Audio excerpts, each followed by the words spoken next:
Hakuna chochote nilichofanya zaidi ya kuchukua maamuzi ya kuja kukuona wewe rafiki yangu. Hebu nisaidie mimi nifanye nini juu ya hili? Hebu ngoja nikusaidie kitu.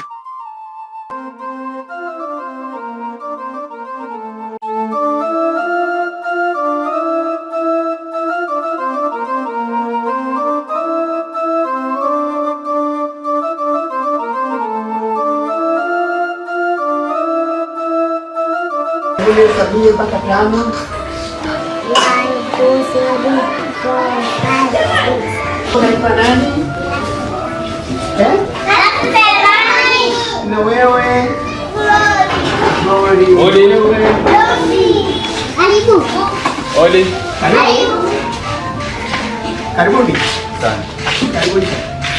Samahani. Bila samahani. Na habari hizi. Karibuni.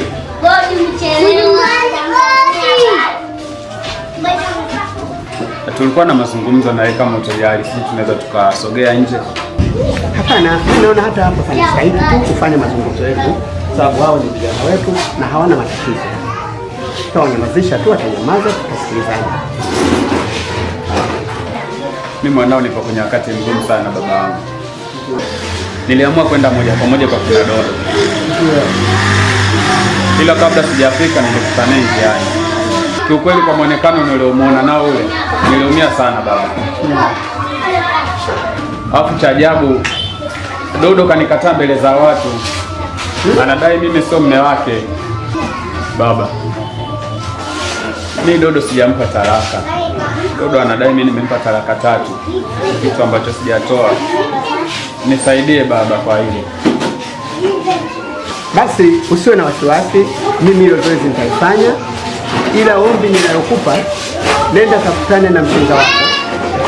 Mwambie mshenga wako, mpe taarifa pia mzazi wako. Tupange siku ya kuweza kukutana baina ya mimi na upande sisi, ili tuweze kulitatua hili tatizo. Kwa sababu mpaka sasa hivi tuweze kuamua, maana upande wa pili haupo. Tuweze kujua nani mwenye haki, nani mwenye mapungufu. Mimi nasema nenda kwa watu tukutane. Sawa baba, mimi nimekuelewa. Fanya hiyo. Utakuwa umetusaidia sana. Usijali. Kazi njema.